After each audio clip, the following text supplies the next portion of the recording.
Selamat malam pemirsa, kita berjumpa lagi dalam program Impact CNBC Indonesia. Setelah beberapa lama saya tidak dapat hadir di sini bertemu dengan Anda sekalian karena pandemi COVID-19 yang telah merubah segala tata kehidupan kita. Malam ini Impact menghadirkan seorang figur politik yang lama berkecimpung di dunia militer, bahkan pernah menjadi Sekretaris Militer Kepresidenan, yang kini juga sangat aktif di Komisi 1 DPR RI, Bapak TB Hasanuddin, datang dari dari keluarga yang mungkin boleh saya katakan sangat sukses. Salah satunya adalah adik kandung beliau adalah Jaksa Agung Indonesia.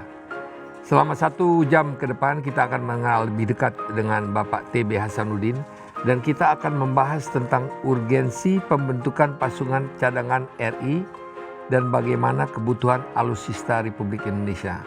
Semua akan kita bicarakan di dalam program Impact ini. Juga kita akan sedikit mencoba untuk menggali pandangannya mengenai situasi di Indonesia sekarang, di masa yang akan datang, 5 bulan, 12 bulan yang akan datang, mungkin 3 tahun yang akan datang. Beliau saya melihat sering memberikan komentar-komentar di media sosial yang saya tangkap, dan seorang yang saya katakan merah putih. Kita akan kembali bersama sesudah introduksi yang berikut ini.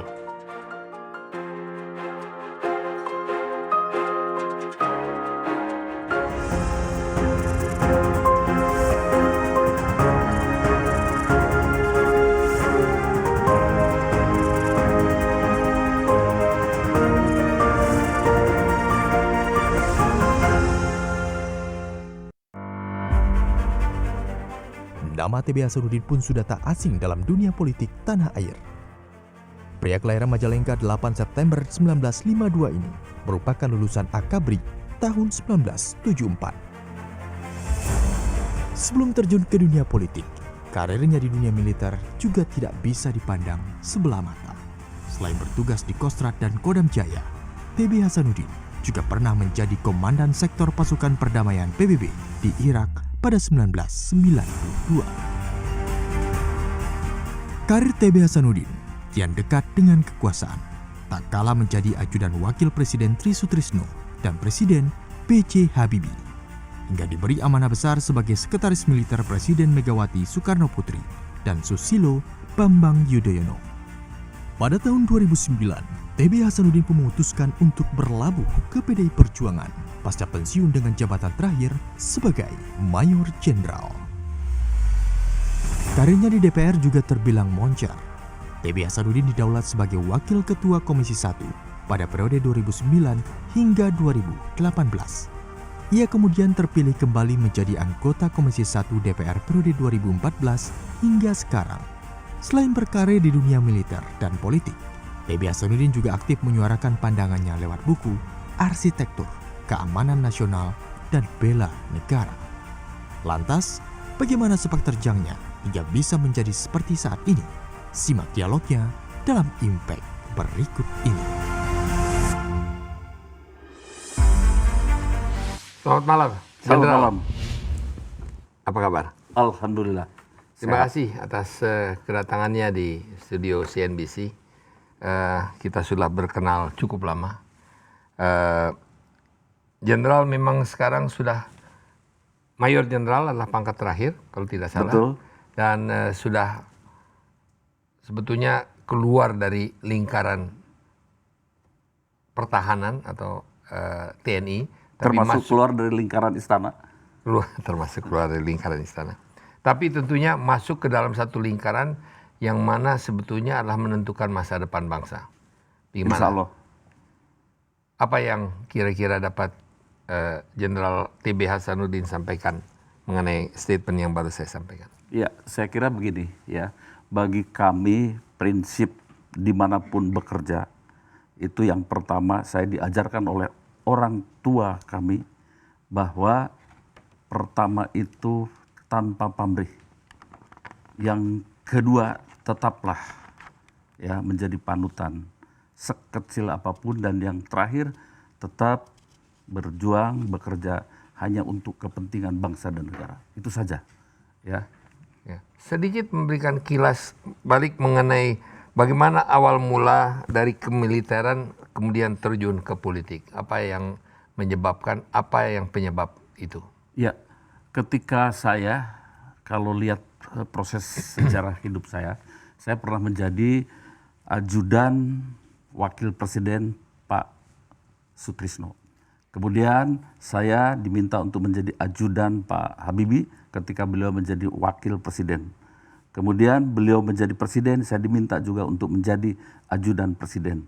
Kemudian Pak Habibie turun, saya sebentar mengawal Gus Dur, dan kemudian sebentar juga saya ditugaskan di luar istana, dan ketika Ibu Mega naik, saya diminta untuk kembali menjadi sekretaris militer, dan kemudian lanjut sampai Bapak Presiden Yudhoyono. Kemudian saya keluar menjadi staf, kemudian saya berpikir, ya, saya mencoba merubah, ya, gaya hidup, ya, saya ingin style saya juga performance saya, tapi juga mindset saya jangan terlalu militer. Saya mencoba belajar di ranah politik, tapi tetap suatu hanya untuk kepentingan bangsa dan negara. Dan saya mencoba, alhamdulillah, pertama saya masuk, ya, dan saya mendapatkan suara dan untuk duduk di DPR. Sekarang ini sudah yang ketiga, periode yang ketiga saya. Jenderal, sebetulnya kalau kita bisa melihat, apalagi di luar negeri, sering kita melihat bahwa mereka yang dari kalangan militer, kita melihat salah satu yang tentunya contoh yang paling bagus adalah Dwight Eisenhower. Ya. Kita juga melihat Bush, ya, Presiden Bush senior, yang juga dulu adalah seorang penerbang dan angkatan kalau nggak salah the Navy. Tapi banyak yang sebetulnya akhirnya turun ke bidang politik. Dunia politik. Pertanyaan saya, kalau di TNI kita itu membela dan menjaga kedaulatan negara, kalau di politik? Saya kira ujungnya sama. Sebetulnya politik dalam konteks sebagai negarawan, ujungnya tetap hanya untuk kepentingan bangsa negara.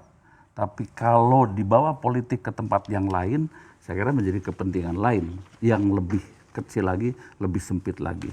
Jadi kita berharap sebetulnya politikus itu adalah ekuivalen dengan yang namanya negarawan. Itu harusnya seperti itu.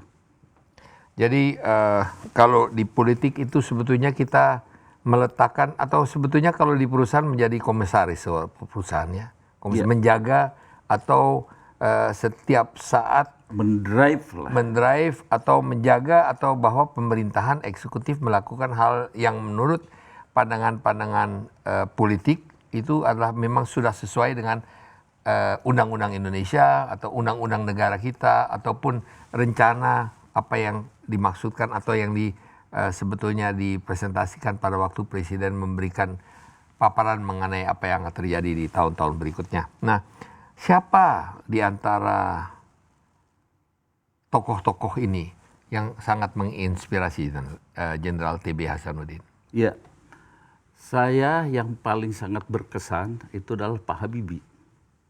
Ya, beliau tidak ada kesan bahwa beliau itu politikus. Teknolog. Iya, teknolog.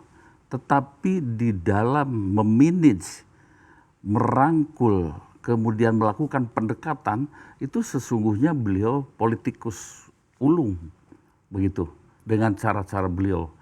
Ya, seorang teknokrat, tetapi beliau misalnya melakukan pendekatan-pendekatan itu dengan cara-cara yang lebih politikus, menurut hemat saya. Contoh saja, saya sangat mengagumi ketika dolar itu, ya, waktu itu, ya, 16.000 sampai 18.000 dolar, $1 itu.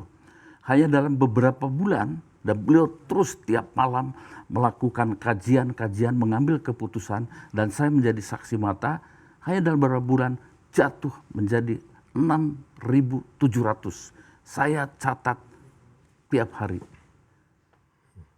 Dan itu menurut hemat saya, kira-kira apa yang beliau lakukan pada waktu itu? ya, dilakukan adalah menurut beliau, menurut hemat saya, salah ya, satu contoh. melakukan pendekatan, berbicara, ya, mencari solusi dengan tokoh-tokoh, misalnya soal perbankan. Lalu masukan-masukan kembali dari tokoh-tokoh yang mereka berbisnis secara faktual di masyarakat. Kenapa seperti ini? Kenapa seperti ini? Lalu beliau seperti memperbaiki sebuah pesawat, diurut dari A sampai Z, kemudian ambil sebuah keputusan dan ternyata benar. Jadi mendengar juga dari pihak yang sebetulnya melaksanakan kegiatan pasar. Betul. Dari para pengusaha. Bahkan dengan ajudan pun bisa diskusi, bahkan berdebat keras, bisa 1 jam 2 jam. Itu kelebihan beliau. Jadi seorang yang cukup Jenderal TB Hasanuddin sangat dikagumi oleh Anda. Saya kagum sama beliau dan beliaulah yang selalu menanamkan pada saya, Hasanuddin, kamu jadi apapun, ya, jadilah panutan sekecil apapun. Dan yang kedua, jangan berpikiran yang lain-lain, hanya untuk kepentingan bangsa dan negara. Dan itu ketika saya mencoba belajar politik, saya berlapor pada beliau, lakukan, do it. Di partai manapun, semua partai itu baik. Yang paling penting, laksanakan dan lakukan, kamu pribadi yang harus melaksanakannya. Jenderal, ingin saya tanyakan, bagaimana pandangan Jenderal mengenai kondisi dan posisi TNI di Indonesia pada saat ini? Ya, jadi begini, ya. Saya sering membaca di media sosial, di grup, ya, kritik yang sangat tajam dan berterus terang, di mana itu di semua adalah satu grup yang terdiri dari tokoh-tokoh yang sangat influensial, tokoh-tokoh yang sangat berpengaruh. Tapi biasanya TB Hasanuddin, Jenderal Hasanuddin ini selalu melakukan atau mengedepankan pemikiran maupun anggapannya mengenai satu hal itu dengan sangat belak-belakan. Ya, saya belajar dari diri sendiri dan kemudian mencoba memahami realitas di lapangan. Nah, misalnya saja begini, ketika zaman dulu kita memiliki konsep dui fungsi ABRI, misalnya saja, itu kan sesungguhnya bukan kehendak dari para prajurit TNI atau para prajurit polisi, tapi itu adalah kehendak dari pemerintah. Dan tentu TNI, polisi. Kenapa pemerintah menghendaki hal itu? Ya saya kira itu keputusan politik. Kenapa? Ya mungkin untuk kepentingan dari politik yang bersangkutan. Atau kalau saya sebut, mungkin saya langsung saja, ya memang saat itu kepentingan politik, kepentingan pemerintah menghendaki bahwa TNI harus bermain politik. TNI menjadi alat untuk pemerintah saat itu. Dan kemudian masuk pada tahap era reformasi, terbukalah situasi seperti ini. Ya, kebetulan saya pernah belajar, ya, katakanlah Diklapa saya pernah di Inggris, kemudian Sesko Angkatan Darat saya di Perancis, ya, di École de Guerre, kemudian juga saya Sesko Gabungan, saya juga di Perancis. Dan beberapa kegiatan-kegiatan pelatihan saya dilaksanakan di luar negeri, Australia, Jepang, dan lain sebagainya. Penugasan pun saya banyak di beberapa negara, itu di bawah bendera UN, begitu. Jadi saya lebih banyak terbuka, melihat dan sebagainya. Saya ambil contoh saja. Dulu untuk menjadi seorang anggota DPR, itu kan hanya menunggu perintah.